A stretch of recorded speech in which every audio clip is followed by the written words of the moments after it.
এটা এই যে জীবনের সবচেয়ে বড় পাওয়া এই সাবজেক্টের ক্ষেত্রে। এখন ধরেন যে আমাদের সমাজে তো মানুষের নানান ধরনের কুসংস্কার আসলে আচ্ছাদিত, মানুষের এখনো বুঝ হয়নি এরকম, বিশেষ করে চিকিৎসা বিজ্ঞান সম্পর্কে অনেকের অনেক ভুল ধারণা থাকে। তো এই যে ইনফার্টিলিটি নিয়ে কাজ করা, এই ক্ষেত্রে তো শুধুমাত্র মানে নারীরাই আসলে এখানে ভিকটিম না, ভিকটিম বলবো না কি বলবো, এটা কারণ ক্ষেত্রে তো বলতে কারণ, পারেন, হ্যাঁ শুধু কারণ নারী না, বলতে পারি যে পুরুষ। শুধু নারীরাই তো এটা কারণ না, পুরুষরাও হইতে পারে। কিন্তু দিন শেষে আসলে নারীদেরকে আমাদের দেশে অনেক ক্ষেত্রে সেটা পুরাতন চিন্তাভাবনার কারণে হোক, বিভিন্ন রাইট, কারণে রাইট। আসলে যাতনা সহ্য করতে হয়। তো এমন কোনো ঘটনা আপনার বা আপনার জীবনের এই যে চিকিৎসা জীবনের যে প্র্যাকটিসে আপনি পেয়েছেন কিনা যেখানে একটা সংসার ভেঙে গেছে এই কারণে? আপনার শিক্ষা প্রতিষ্ঠানের ম্যানেজমেন্ট করে ফেলুন সম্পূর্ণ ডিজিটালাইজড। ব্যবহার করুন তালিমি ক্লাউড স্কুল বা মাদ্রাসা ম্যানেজমেন্ট সফটওয়্যার। সফটওয়্যারটি সম্পূর্ণ ফ্রি ট্রায়াল নিতে এখনই কিউআর কোড স্ক্যান করুন বা কমেন্টে দেওয়া লিঙ্কের ফর্মটি ফিল আপ করুন। না, এরকম তো বলতে পারেন কোনো পেয়েছি কিনা একটা না। আমি তো ধরেন এই কাজ প্রায় 20 বছর করি। মানে একটা না, বলতে পারেন যে বেশ কয়েকটা ফ্যামিলি আমার মনে আছে তাদের সেপারেশন হয়ে গেছে। ইভেন এমনও আছে যে ট্রিটমেন্ট চলছে, মাঝপথে সেপারেশন হয়ে গেছে, এরকমও পেয়েছি। এটা মানে খুব যে রেয়ার তা না। অনেক ফ্যামিলি আমরা পেয়েছি যে ফ্যামিলি সেপারেশন হয়ে যায় এবং সেই মেয়েটার কষ্ট। আবার একই সঙ্গে মানে ছেলেদের সমস্যার কারণে ছেলেদেরকে ডিভোর্স দিয়ে মেয়েরা চলে যায়, এটাও কিন্তু আছে। এটা অনেক সময় হিডেন থাকে, মানুষ জানতে পারে না। রাইট। বর্তমানে সচেতনতার কারণে অনেক মেয়েই হাজব্যান্ডের সমস্যা, বাচ্চা হবে না জানার পরে তাকে ডিভোর্স দিয়ে চলে যায়, এরকমও অসংখ্য ফ্যামিলি এখন আছে। ইনফার্টিলিটি নিয়ে কাজ করা বা আপনি এভার কেয়ার মতো হসপিটালে আসলে ছিলেন, তো সেখান থেকে উদ্যোক্তাও বলা যায়, আমি যদি বলি উদ্যোক্তা, আপনি হসপিটাল একটা উদ্যোগ নিয়েছেন, তো তার মধ্যে আবার একটা স্পেশালাইজড হসপিটাল বলা যায় এটাকে ইনফার্টিলিটি নিয়ে। তো এই যে মানে এই হসপিটাল যা শুরু করার যে ব্যাকগ্রাউন্ড বা এটার কোনো সারি নজরুল এগুলো আছে কিনা? না, অবশ্যই আপনি শুরু থেকেই দেখেছেন যে আমার লাইফটা আসলে একটা চ্যালেঞ্জ দিয়েই শুরু আর কি। এবং আমার মধ্যে সবসময় মানুষের জন্য ভালোবাসা, মানুষের জন্য কিছু করতে পারা, বা আমার বাবার যে মারা যাওয়ার ঘটনা, তারপরে আমার যেখানে বেড়ে ওঠা, এই মানুষের জন্য কিছু করতে পারলেই আমার জন্য সবচেয়ে বড় প্রশান্তি আমার জন্য হয়। তো এই যে এভার কেয়ারে তো আসলে একটা সার্টেন পোর্শন লোকের আমরা সেবা দিতে পারি, উচ্চবিত্তদের জন্যে। সেখানে সবসময়ের জন্য আমার মনে ক্রন্দন হতো আর কি। অনেক গরিব রোগী আসতো, তাদেরকে আমরা যখন বাজেট বলতাম, আসলে সেখানে তো তাদের কোয়ালিটি কন্ট্রোলের জন্য তাদের যে মানে টাকা অনেক কমানোর ব্যাপার, বাস্তবতা, সেটা বাস্তবতার কারণে কমানো সম্ভব হয়ে ওঠে না। তখন আমি চিন্তা করলাম যে এই মানুষগুলোর জন্য তো আমার কিছু দায়বদ্ধতা আছে, কিছু করার আছে। তো সেটার আলোকে আমি এই নিম্নবিত্ত এবং মধ্যবিত্ত মানুষের জন্যে আমি যেন এই সার্ভিসটা সত্যি যার দরকার, তার ফার্টিলিটি ট্রিটমেন্ট তার দরকার, কিন্তু সে টাকার অভাবে দিতে পারছে না, এই জায়গা থেকে বের করে নিয়ে আসার জন্য আমার এই উদ্যোগটা নেওয়া ছিল। অ্যাজ ওয়েল অ্যাজ এই ট্রিটমেন্টের জন্য তখন মানুষ বিভিন্ন বিজ্ঞাপনের থ্রু দেখে বিদেশে চলে যায়। সেখানে যে লিগাল ইলিগাল একটা পোর্শনও তাদের মধ্যে চলে আসে। ইলিগাল পথেও অনেক মানুষ পা বাড়ায়। লিগাল অ্যাসপেক্টটা ধর্মীয়ভাবে যেটুকু লিগাল, সেটা মানুষকে সচেতনতা করার জন্যও আমার একটা বড় আঙ্গিকে এই এখানে একটা মানে ইন্টারেস্টিং বিষয় আছে, সেটা হচ্ছে যে আমাদের সমাজে মানে এই জিনিসটা নিয়ে আলোচনা হয়, এটা নিয়ে তো আসলে পাবলিক আলোচনা হয় না, কিন্তু সবাই কিন্তু এটা নিয়ে আলোচনা করে সামহাও।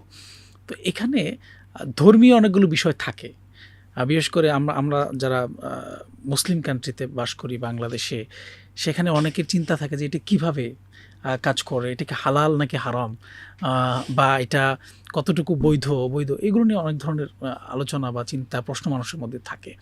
তো এই টোটাল বিষয়টা কিভাবে ফাংশন করে, এবং সেটা আপনি নিশ্চয়ই ইসলামিক স্কলার এবং ওনাদের মতামতটাও জানেন, যেহেতু এটা নিয়ে কাজ করেন, আপনি নিজেও ইসলাম সম্পর্কে পড়াশোনা করেন, জানেন। তো সেই জায়গা থেকে একটু মানে সহজ করে বলবেন কিনা সাধারণ মানুষের জন্য?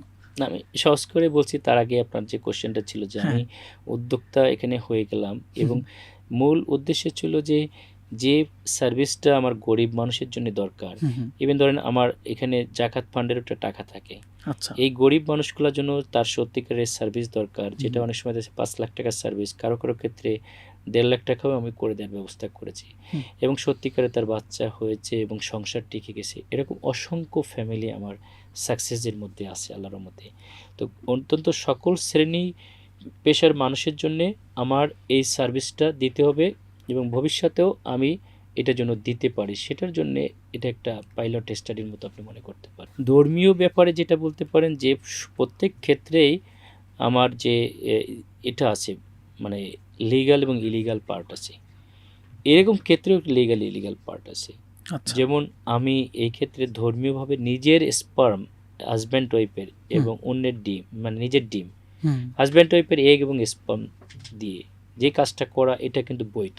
কিন্তু ধরেন কোনো হাজব্যান্ডের ধরেন শুক্রাণু কিট নাই, এটা অন্য মানুষেরটা দিয়ে করতে পারে, যেটা অহরহ বাইরের দেশে করতেছে, এটা লিগ্যাল না, আমাদের ধর্মীয়ভাবে এটা হারাম। তো এই পার্টটাকে কিছুটা ধরেন আমি আস্তে আস্তে এটাকে মানুষের মধ্যে নিয়ে গেছি, মানুষ এখন অনেক সচেতন হয়েছে।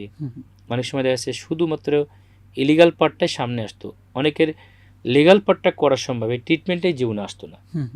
যখন এটা তারা জেনেছে যে আসলে না, তার নিজেরটা দিয়ে এটা করা যায়, ধরেন টিউব একটা মেয়ের বন্ধ, এই ডিমটা বের করে হাজব্যান্ডের রেশম দিয়ে ফুটায়ে তার জলের মধ্যে দিলে সে কনসিভ করছে এবং তার সংসারটা টিকে যাচ্ছে, এটা কিন্তু শরিয়ার বৈধ।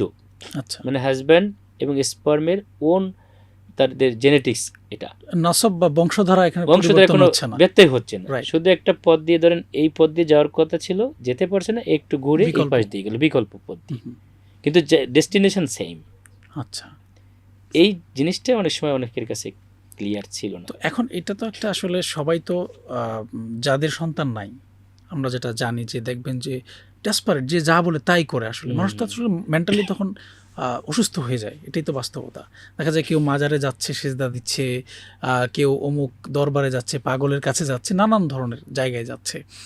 তো এই জায়গায় মানুষ কিন্তু তার অর্থ সম্পদ সব কিছু বিলায় দিতে প্রস্তুত থাকে। তো সেই জায়গায় এটা তো একটা আশঙ্কা থেকেই যায় যে কোনো ডাক্তার এই সুযোগটা কাজে লাগিয়ে মানে ইসলাম যেটাকে লিগাল করে না, সেই জায়গায় চলে যায়, এরকম উদাহরণ আছে কিনা? না, এরকম উদাহরণ তো সমাজে আছে, বিশেষ করে আমাদের দেশের বাইরে এটা অহরহ। আচ্ছা। তো এই জন্যেই আমরা এটাকে প্রপার কাউন্সিলিংয়ের চেষ্টা করেছি, মানুষকে এটা সচেতনতা বৃদ্ধি যেটাকে বলেন, এটা কিন্তু আমরা মানুষকে জানানোর পরে, প্রচারের পরে এখন মানুষ কিন্তু অনেকটা সচেতন, কোনটা বৈধ এবং কোনটা অবৈধ। ইসলামিক স্কলাররাও কিন্তু এটা সম্পর্কে এখন মানে ধারণা দিচ্ছে যে কোনটা শরিয়াসম্মত, কোনটা শরিয়াসম্মত না। তো এই জানার কারণে এটার কিন্তু ট্রিটমেন্টের সংখ্যা এখন আরও বেড়েছে আগের তুলনায়, হ্যাঁ, কমে নাই। এখন আপনার যে হসপিটাল, এই উদ্যোগটা কি এই হাসপাতালে সীমাবদ্ধ থাকবে না আপনার আরো বড় কোনো চিন্তা আমার আছে? এই হাসপাতালটা বলতে পারেন আমার এখানে থাকবে না, আমার যেটা প্ল্যান, যেমন ডায়াবেটিসের জন্য বারডেম একটা ইনস্টিটিউশন, এটা ভবিষ্যতে আমি এই দেশের জন্য এরকম একটা ইনস্টিটিউশন করে ইনশাল্লাহ জাতির জন্যে যারা বন্ধ্যাত্ব, এই ট্রিটমেন্টটা অনেক ব্যয়বহুল, সবচেয়ে কম মূল্যে কিভাবে করতে পারে একটা ইনস্টিটিউশন বেসড আমি এটা করে দেবো ইনশাল্লাহ, এটা আমার নিয়াত আর কি। ইনশাআল্লাহ। এবং আমার যেটা আগেও ঘোষণা দিয়েছি, আমি যদি এমপি হতে পারি তাহলে আমার সম্পূর্ণ আয়ের অংশটা বলতে পারেন যে আমি মানুষের কল্যাণেই ব্যয় করব, যেটা আমার আসনেও করব, প্লাস এই ট্রিটমেন্টের ক্ষেত্রেও আমি আমার ইনকামের একটা বড় অংশ অলরেডি ব্যয় করে যাচ্ছি, ভবিষ্যতেও যাবো ইনশাল্লাহ।